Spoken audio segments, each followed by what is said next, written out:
Hi, how are you?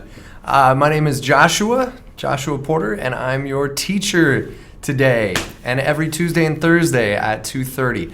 I know I'm a couple minutes late today. I was just reviewing everything that you went over last week with Neil, who stepped in for me. He's another great Smrt Live teacher here, and he's also a regular teacher here at Spokane College of English Language. He and myself, we help make curricula, so we build some of the classes that you see. I'm also the director of Spokane College of English Language here in the United States. Native speaker. I grew up in Spokane, Washington. It's a beautiful city. Very green, very exciting place to be. It's very affordable to live. Rent is cheap and food is cheap, and there's a million great restaurants here and things to do. You can go hiking, river rafting. I love the outdoors, so it's a great place to be. But we also have, professional sports teams and big musicians who come to Spokane all the time. It's a great city. I'll show you where it is on a map in just a minute. But I just want to say hello to everybody who's in the chat. Welcome. Thanks for being here live. Rosa, always a pleasure to see you. Rosa is one of our premium subscribers, and she attends so many classes. I just want to give you a shout out and say thanks so much. Selma, you're always in here too. Luciana, thank you so much. And then we have some returning students. Jameson, it looks like it's your second class. Thanks for coming back. Glad to have you here. And then we have a first-time student too. Hulit, is that how I say your name? Is it Hulit? If not, please correct me in the chat, and I'll try to pronounce that correctly. Cool name, though. Awesome name. So it's a big day here. Rosa thinks your name's Juliet. Is that correct? Juliet? If so, that's awesome. Like Romeo and Juliet, right? And you are in Mexico City. I was just in Mexico City about 2 months ago. Mexico City is amazing. Oh my gosh. One, the food's incredible. I cannot eat Mexican food in America anymore. It's just like terrible compared to Mexico. Real Mexican food, I just want to die. It's so delicious and amazing. I would fly back to Mexico today just for a taco. So it's so much fun to travel around, to meet new students. And I love meeting students when I travel, but I like this even more because I get to meet students from Algeria and Pakistan and Bangladesh and Taiwan and Mexico. Other shout outs, if you got a country that you're from or a city, I'll give you a shout out. I'll say what's up and tell you if I've been there or if I want to go there. I probably do. But yeah, I love seeing all these familiar faces. And Zozo, you're here. And thank you for the nice message asking if I was okay when I was sick last week. I had strep throat, so my throat was really sore. And trust me, you didn't want me to try to teach you there. My head was all foggy, so I probably would have made many grammar mistakes. And I could barely speak. So thank you for being patient with me and letting Neil come in and teach you APA. And he's the perfect guy to do it. He's great with APA. He's very brilliant. We have so many amazing, brilliant, Smrt Live teachers here in the USA and in Canada. Love the teachers up there. They're amazing. We have Mark, who's just a genius with grammar. He's so smart. We have Sean, who's just so good at teaching. I love his classes. I watch his classes. I watch all of our teachers' classes. We have Nicole here in the United States. And she's brilliant too. She's great with pronunciation. And Neil's really energetic. He moves his hands a lot, you might notice. So he's a lot of fun to have as a teacher. And of course me, goofy me, right? Trying to be cool guy today, with my sunglasses. How y'all doing out there? Big day in America. It's election day, and we have a total nutcase who's trying to become president, Donald Trump. He's awful. He's terrible. And I love America because I have the freedom to say that, right? I do not like him, and I do not think he's going to be elected. But we'll find out today, and we can chat about it on Thursday if you want. Practicing our English. Oh, Vivek is sleeping? What? Yeah, try to wake him up, Rosa. Call him and what's up and be like, Vivek, wake up. It's class time. I think it's pretty late where he is. But yeah, okay. So glad to have you guys here. I won't take up too much of your time just chatting on, but I did want to show our new students really quick where I'm at and where I'm streaming from right now. Spokane, Washington is a beautiful little city. We have about 500,000 people, and here's a photo of it. I'll zoom out so you can see where I am in America.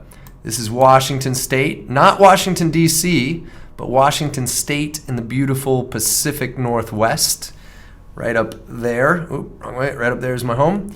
And here's where one of our students is viewing from right now in lovely Mexico City, where I was traveling just not too long ago. We have partner schools down there, and I got to work with a bunch of the instructors and teachers at a lot of the different colleges and universities in Mexico. They use the Smrt curricula also, so the stuff that you're learning is taught all over. And I can show you where our curricula is in the world. It's a lot of different places, and it's amazing stuff. So many brilliant teachers get to teach this curricula all over the world. All these little blue dots. Here we are in beautiful Spokane, Washington. You can see, if I zoom in right there, woo, Spokane. And if you're interested to come and study here with us, you can go to usa-english.com and apply. And you could be a student right here in Spokane with me and with Nicole and Neil and all of our amazing teachers. You just go to usa-english.com and then go to admissions and application form. You just click on that, fill it out. If you have questions, we'll get the application. We can email you back and answer any of those questions you have. Also, I have Neil's notes up here from last class, and he has a lot of good information for you. If you want to become a premium subscriber for Smrt Live classes, you can email Zach and ask him about it. Let's see. Thank you, Rosa. That's very sweet. Hello, Jose. Welcome back. Good to have you. And Amon, you say, do yourself a favor and do not vote. Yeah, I know. Voting sucks. And honestly, I would have rather had Bernie Sanders win, but I'm going to vote just to make sure that Trump doesn't win. But yeah, okay. Yeah, we can talk about politics later on. If you want, you can email me too. I'm going to put my email up here. So I'll just copy and paste this if I can. Oh, I can't even copy and paste that. I'm going to write it in the chat. But my email is joshua.live@smartenglish.com. That's in the chat there. It's also, well, here's my email. Right here up in the corner, you see there? Too big. joshua.live@smartenglish.com, right there for you. So send me an email if you have any questions, and I'm happy to answer them. And thanks again to our premium subscribers for being so cool with me last week, letting Neil step in.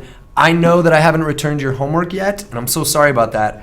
I like to always give you full attention and make sure I get your homework videos back to you. If you're not a premium subscriber, let me explain what I'm talking about. I make videos for all of our premium subscribers. If you want to know more about it, you can ask me, send an email, or just ask Rosa in the chat, or any of our other premium subscribers in there. They can kind of explain what it's like, and I hope you like them, Rosa and everybody else, all our premium subscribers. In fact, I'm going to take attendance right now and see who is logged in as a premium subscriber. I'll show you my screen here so you can see. So go down to my live class. Oh yeah, so Selma's in there. Yep, Rosa. Searing's logged in. Okay, so I'm going to take attendance. But yeah, you get personal feedback from me. So you do homework. You have access to all of this, the Smrt Live, Smrt curriculum, and all the stuff we talk about in Smrt Live. You can browse it. You can go through all the classes.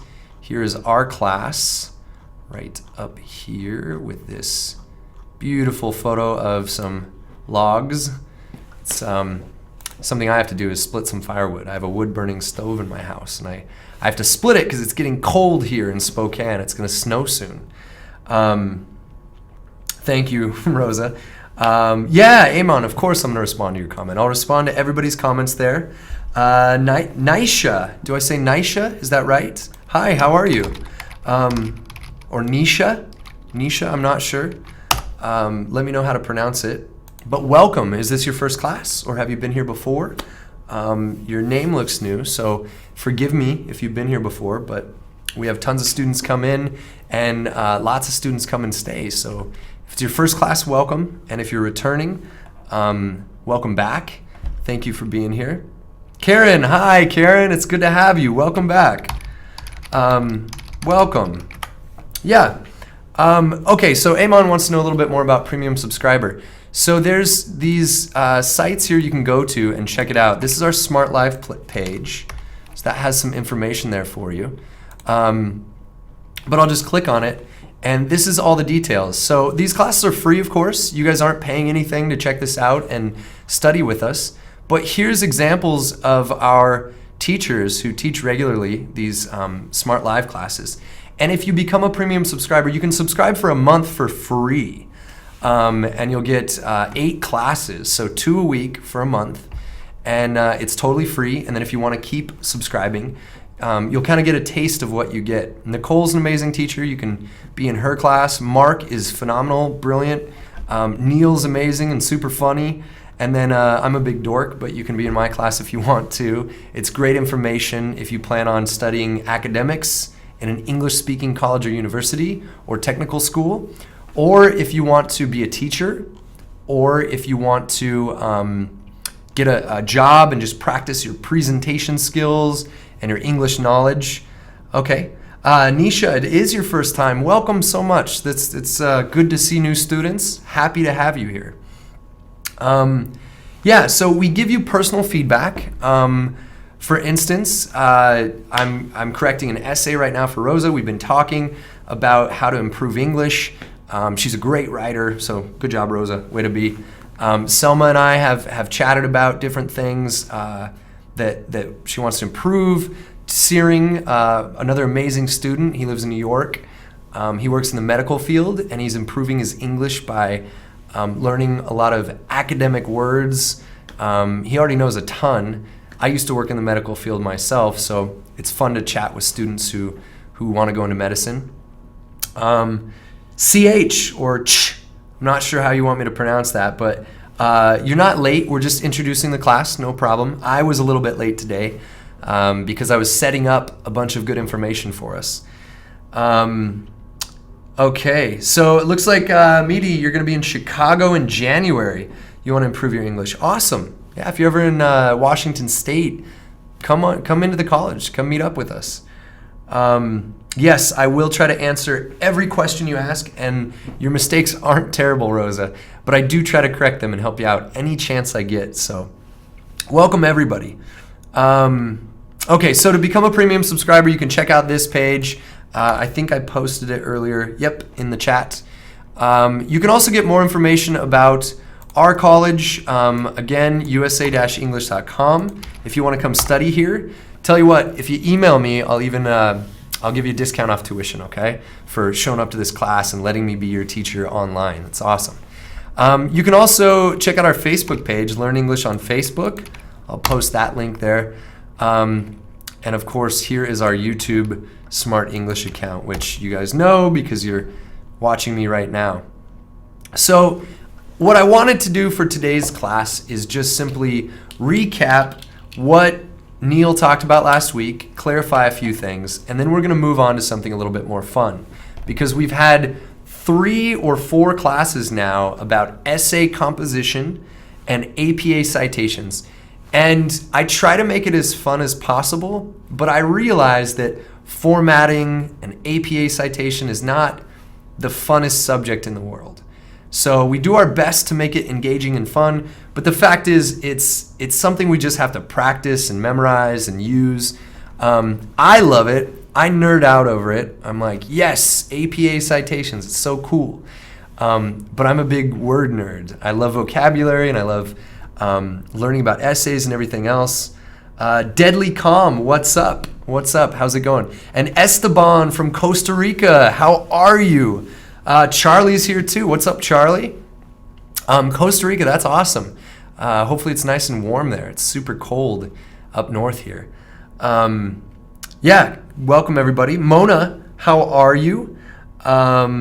We can improve your speaking skills really easily. We're going to do Hangouts too soon with all of our premium subscribers.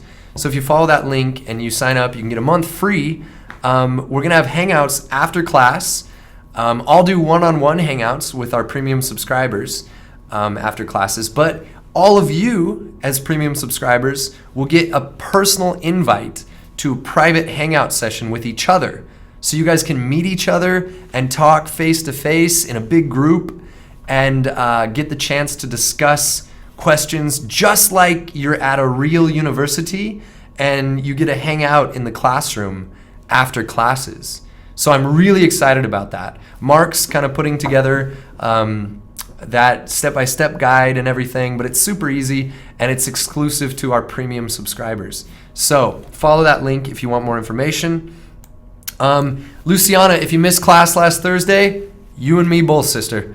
I had a very bad sore throat. I had strep throat, and so I was gone.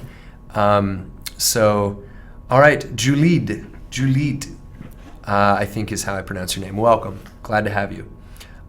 Yes, specific time for this live event. Our classes for this one is every Tuesday and Thursday at 2:30 p.m. Pacific Standard Time. 2:30 p.m. Pacific Standard Time on Tuesdays and Thursdays. And I'll write that in the chat. So Tuesday and Thursday at 2:30 p.m. Pacific Standard Time. And it's every week. So I'll be here every week doing that. So, to the lesson, APA format. Quick review, clarification, I'll answer some questions, and then we'll go into a new fun topic. So, we have some terms here that Neil went over. So, archived. Archived means saved to a library. It's a group, like a future resource. So, archive means to save information somewhere.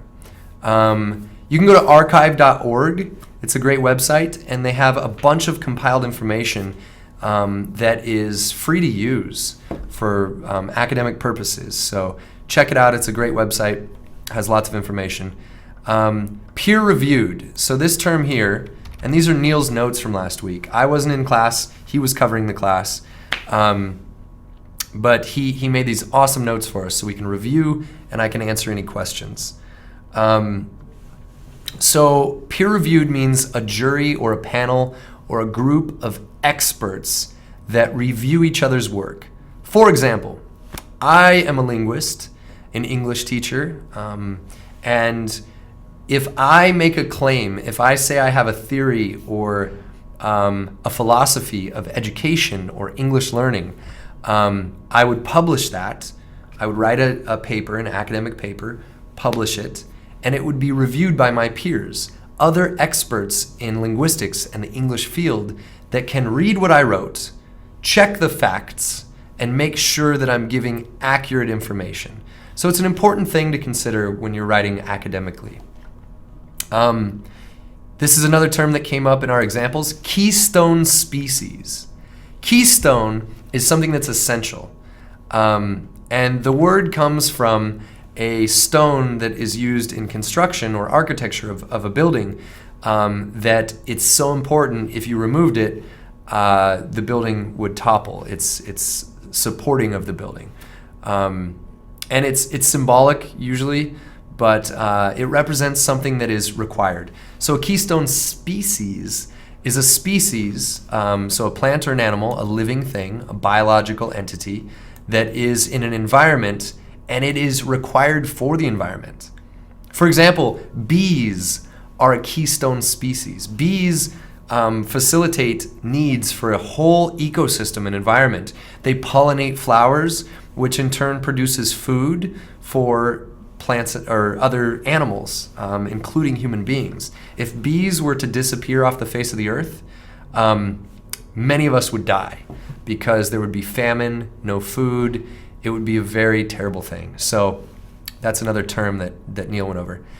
In-text citation is a little more specific to our topic. This is where you cite an author name and the year after quotations in your writing. It's a very important part of academic writing. Nisha says, is APA the format usually used in medical schools, or do they usually have another? Great question, and we can answer that by going to this site here that I used 2 classes ago and Neil used last class, and it talks about the differences between MLA and APA. So MLA, the summary we went over, is MLA is most commonly used in humanities and liberal arts.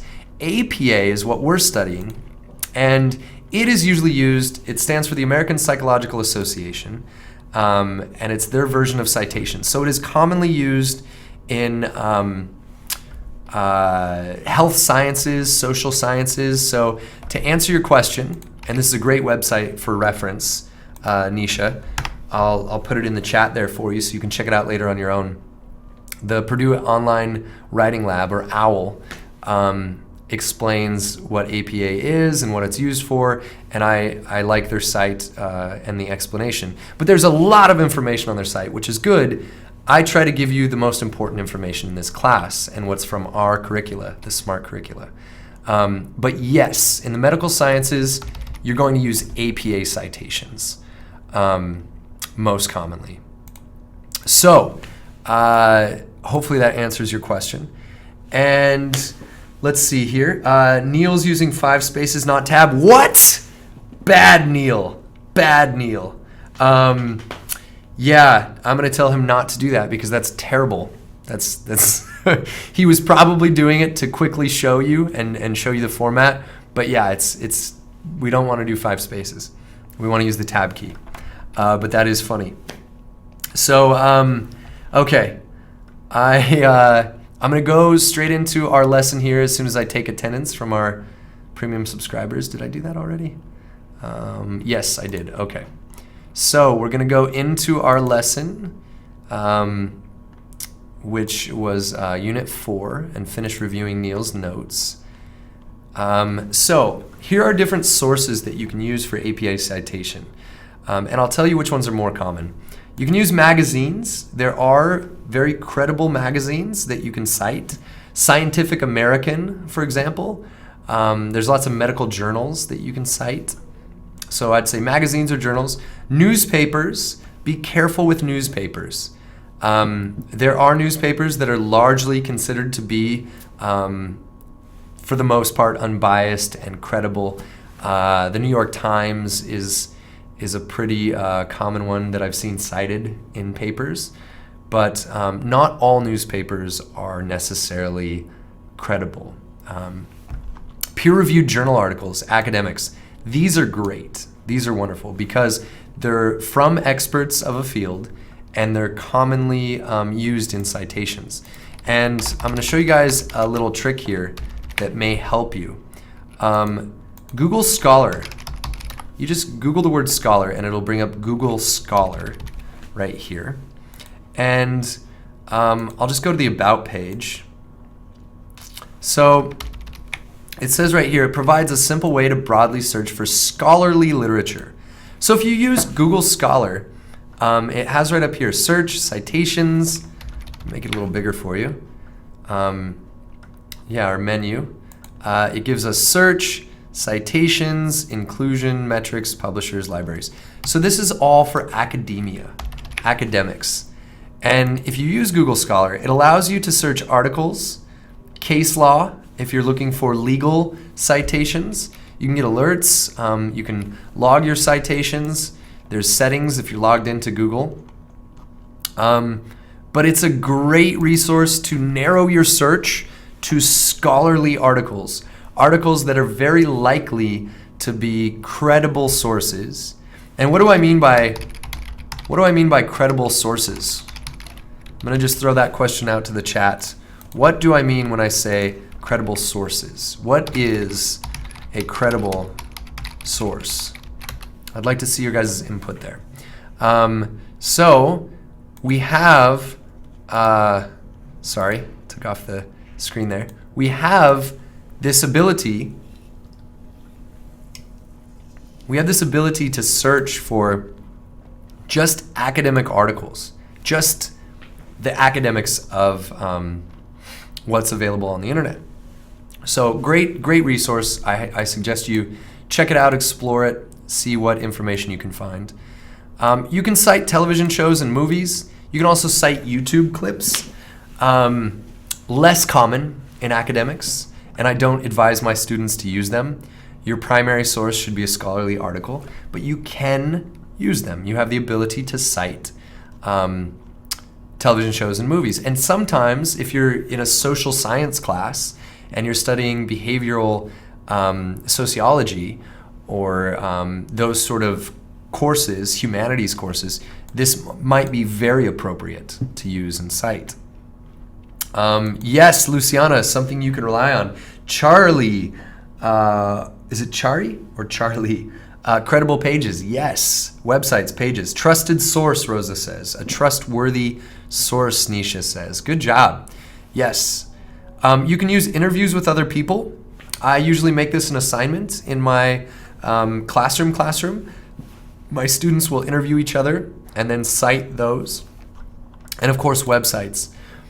Inevitably, the issue of Wikipedia comes up when we talk about APA formatting. And my advice is this. Wikipedia is a good place to start.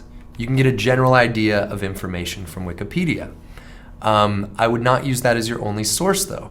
Oftentimes, at the end of a Wikipedia page, you will have a list of citations. Like if we're looking up a simple topic like rope. All right, pretty simple topic, right?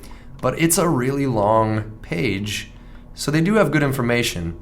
And you might explore these. This is Wikipedia's references. So these are oftentimes more credible resources than the Wikipedia page itself. So you might explore these sources as potential citations. So that's my advice for Wikipedia. So Neil went over steps in research. We select a topic. We locate articles related to the topic. Read the articles, select and highlight pieces we want. We write our paper. We include the information, and we cite those pieces. And then we write a bibliography. So a bibliography, a reference page, and a works cited are all essentially the same thing. It's the last page in a document, and we have an example of what that looks like.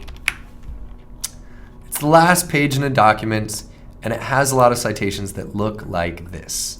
Now, this is not what the bibliography would look like exactly. It would look more like an essay, all formatted and using Times New Roman size 12. But the layout of your citations will look like this. Author's last name and initials, first and middle. The year that the article was written, the title of the article, and then the city and state or province in which the article was written, and then the publisher. Okay? So we have examples here that Neil went over, and I'm not going to spend too much time on them. You can review last class's video if you like. But here is the OWL Purdue link about in-text citations. So in your country, use APA in our thesis at the end of our major, Chari. Yes, of course, here in America too. It's the same. What is your country, by the way? Where are you from? Go ahead and type it in the chat there.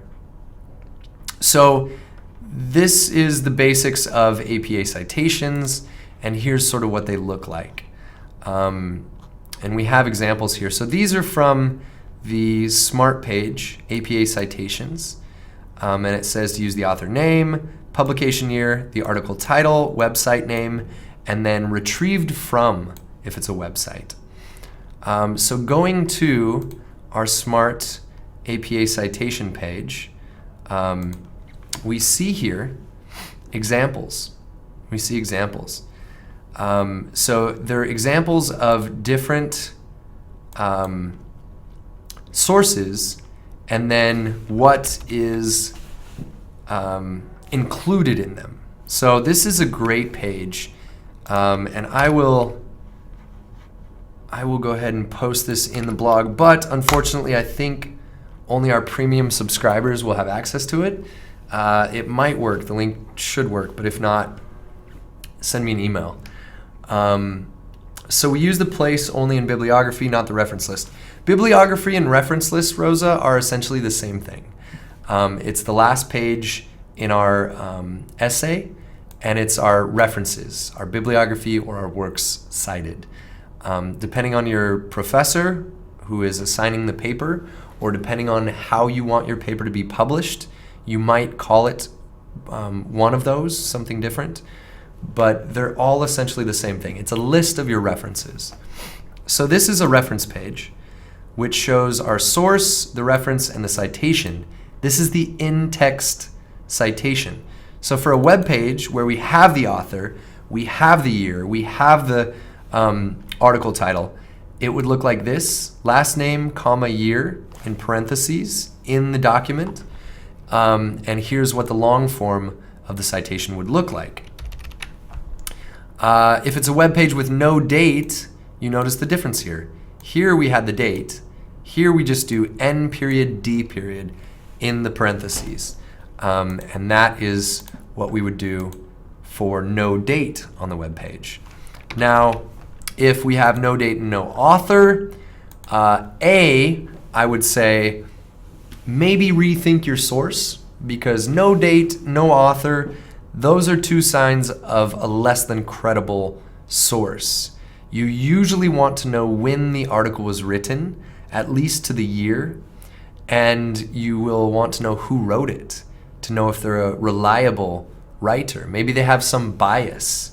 If I was writing an article about whether or not I should, or people should learn English, obviously I'm going to have a bias because of my profession. I'm going to say yes every time. So if my article was titled "Why You Shouldn't Learn English," and you know that I'm an English teacher who's passionate about teaching the language and people learning the language, then you might not trust some article I wrote about why you shouldn't learn English, because you know my personal views. So that's something to consider. Who your author is matters. They may have some bias that even if they try to be objective, it's not going to work, because we put ourselves into our writing a lot of the times. It is important to try to be objective in academia, but if we have a background schema, we might lend our lack of objectivity to our writing. So be careful of that. You can cite online videos, journal articles, and a book. This is what I mostly cited when I was in college, because it wasn't as common to cite web pages. It was more common to cite books. So I did a lot of this style citation. But those are examples for you. So that is the review of the APA that we did. And we're running short on time. I'm going to go a little bit longer today because I started a little bit later. So we have about 10 more minutes of class. But I just wanted to review what we talked about, because it is a big topic. It is an important topic. And I wanted to be able to answer any questions. So why is the title isn't the title written in italics in the online video? Good question, Rosa. So let me go to the green screen here really quick so I can be a little bit bigger and just address that while I'm bringing up the new page so it's not distracting. Rosa in the chat was asking about why it's not in italics in that video. And it's because when Neil was going over that last week, he mentioned to me that he noticed there was an update on Smrt. So the publisher should be in italics, not the title there. So the answer to that, Rosa, is the title should not be in italics. The publisher should be in italics. So that is just a typo in Smrt, and it's going to be fixed today, because we can do that. We can fix our curriculum right away. So it's going to be fixed right after this video. So for our premium subscribers, you'll see that updated later today if you go into the link. But our video is correct. So follow the video until that is updated in Smrt. So great question and good eye. It's good when you can spot those mistakes. If I ever type a sentence in the chat and I make a mistake, point it out. Your teachers will make mistakes. And the first thing I like to teach my students is call me out on it. Ask questions. If you disagree with something I say, challenge me. You should always challenge your teachers. Your teachers are not perfect. None of your teachers are perfect, including myself. And we make mistakes. And the best way to learn is to call attention to those mistakes and say, hey, why did you do this? Is this wrong? Ask me those questions. Ask all of your teachers those questions. Challenge concepts. Because if I am right and you simply don't understand the idea yet, if you challenge me, if you say, why? Either I'm going to say, oh, I'm sorry, I was wrong. Here's how it is correctly done. Or I will say, oh, no, it is correct, and here is why, and I'll explain it to you. That's so important in learning, so important in academics. So challenge your teachers, challenge each other, challenge yourself. Question yourself, is this right? Am I doing this correctly? And then you'll build that confidence to say, I know I'm doing this correctly. So keep doing that. Back to our lesson here. Once again, this is the APA references. What I wanted to do just for the last bit of class is I'm going to go back through a couple of these reading lessons, and we're just going to review some of the vocab and then talk about some slang usage of the vocab. I went into the reading, not the listening, sorry. I wanted to go into this listening here, because some of this vocab is, all this vocab is academic. It's something you would find on a TOEFL test or IELTS test, but a lot of the vocab that we've talked about in these lessons can also be used in a slang way. And a lot of the premium students, premium subscribers, and a lot of our chat subscribers, casual subscribers, have asked about slang. Hi, Karen, you're back. Welcome. Hi. And I just really wanted to cater to that. I wanted to give you guys what you're asking for. These are your lessons, your classes, and if you want us to focus on one topic or another, we'll listen to you and we'll do those. So this was a word that came up in discussion with some of our students. Drugs. Oftentimes we think of drugs as illegal drugs, right? Marijuana, cocaine, heroin, these drugs that we see in the news. But drugs is just a general term for, that's the slang usage. It's a general term for medicine or chemical compounds. Caffeine, for example, is a drug. Another word that came up was, let's see, where was it? Oh, side effects. Side effect was a word that a student wanted discussed more. So side effect is, of course, if you take a medicine, any sort of drug for an ailment to alleviate a symptom or otherwise, a side effect is an extra thing that will happen that might be kind of bad. But it's not always bad. Sometimes drugs are used for their side effect. An example would be diphenhydramine. Diphenhydramine, and I'll spell that in the chat for you. Diphenhydramine is, there's a brand named Benadryl, but diphenhydramine is a drug that is used as an antihistamine. Antihistamine. And that's used for allergies. If you have a stuffy nose because of allergies, you can take diphenhydramine and it will help.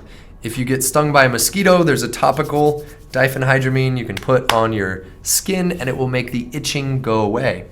A side effect of that drug is sleepiness. You will feel fatigued, you'll feel tired and sleepy. So it's now marketed, at least in the United States, as ZQuil, or a sleep aid medication, non-habit forming sleep aid. So if you can't sleep, you'll take that. It's a drug, it's a medication, but it has a side effect of sleepiness. And sometimes those off-label uses, those side effects, are what the drug becomes most used for. And there's some other good examples too that I can give, but we're short on time, so I'll keep moving forward. Drowsiness, Karen says. Yes, that's another good vocabulary word. It's a good side effect if that's what you're after. But it's also a warning if you're taking that and you intend on driving or operating heavy machinery, so it's something to consider. The reason we're talking about medical terms is one of our recurring themes is the contrast between Chinese and Western medicine. We do listenings about it, readings about it, and we learn a lot of information about those contrasts. Opening another lesson here, this topic was obesity, and this was a lesson on the medical subject of obesity, which is having too much body fat, too much weight. So obesity is when you have so much body fat percentage that it is detrimental to your health. It can harm you. So there's overweight, which is, all of us time to time, probably. I've been overweight during the holidays, or when I went to Mexico, I was overweight because for 2 weeks, I ate like 12 meals a day because the food was so delicious. And I got a little bit overweight, but I was not obese. The difference between overweight and obese is when you're obese, it is threatening to your life. Your life might be shortened, your lifespan, because of too much body fat. So that is the difference between those terms. So a couple other words that were brought to my attention. Network or networks. So network in the term of obesity, or in the subject of obesity, I don't even recall how we used it, but we did talk about in the neurology lesson, talking about neurons and neural pathways, so the science of the brain and brain chemistry and chemicals.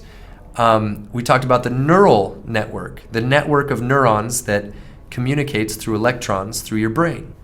And that's one version of a network. A network is any interconnectivity of components. So we are creating a network here of English learners. So that's a network. It's a connectivity of many different components. You may have heard the term social network. A social network would be like Facebook, Twitter, Instagram, any of those. Those are social networks. So we also use network as a verb sometimes. We say, in my business, it's important to network often. This means to connect with potential clients, with business people of the like mind or profession, and it is to create connections, to create conversations, and hopefully further your business or your goals. So there's a lot more, there's more ways to use many of these academic terms, and I love to talk about this with my students. I love to discuss how if you're an educated English speaker, if you have a big vocabulary, it is fun to use academic words in casual settings, sort of combining street language, slang and idioms with academic vocabulary to use it as slang. To build your vocabulary is so important, and you can use the perfect word in the perfect situation if you continue to build that vocabulary. So my advice to students is keep a running list of your vocab words, and don't forget to return to those lists. I know many of the students are keeping vocabulary lists. I've talked to some of our premium subscribers about it. They are Rosa, I think you texted me or emailed me your photos of your flashcards you made. That's awesome. Other subscribers, Selma, if you want to send me your strategies for how you're studying. Searing, if you're watching this one, what is your strategy for learning our new vocabulary words, and how often are you going back to your lists and reviewing them? Try to do it every day if you can. If you don't have time every day, every other day. And make sure you're learning 2-3 new words every day and use them. Even if they're academic words, if they're TOEFL words, work them into sentences. Work them into a comment on Facebook. Use them. Challenge your friends. Say, hey, Jose, use the word prosperity in a Facebook post today. I dare you. Use it. And make them force these words into their daily lives. This will help you remember it. And not only that, you might just teach your friends a new vocabulary word if they are excited about learning English too. One, invite them to this class, bring them into the chat, and two, teach them. Every student is also a teacher in a way, because you learning and communicating these words to your friends and family, you're teaching them as much as you are cementing that knowledge in your mind. You're saving those words for the future use. So keep that in mind. That's my pitch on vocabulary and studying these vocabulary words and how important they are to use and to contribute to our communication, whether it's an academic essay or a presentation for your boss at work, or maybe you are the boss and you want to present to your employees. Effective communication in English is so powerful. It is such a powerful tool. It can change the world. So on that note, I'm going to go ahead and leave you guys to the chat, talk with each other. If this was your first class, it was kind of a review. So if you're interested in any of this, go back, watch some of our other videos. They're all on our YouTube channel. Check out some of our other teachers. All of our teachers are amazing. They're all much better than me. So if you learned anything here at all, you'll learn tons of information if you check out all of our classes. But either way, thank you so much for being here today, for the wonderful questions, and for all of the great contributions. Premium subscribers, I will be correcting your homework today after class, so no hangout today, but we will do a hangout soon, and we can get an opportunity to all kind of meet each other through video chat, so that'll be fun too. And once again, if you're interested in coming here to Spokane, studying here in the classroom with me or Neil or Nicole or any one of our amazing teachers who you haven't even met yet, we have great teachers here. Go to usa-english.com, and you can also send me an email. I'll post it in the chat in just a second. So thanks so much. You guys are wonderful. I had a great time. And yeah, enjoy the rest of the day or night or morning, and I will see you on Thursday. Thanks so much. Take care and practice English. Talk to you guys later.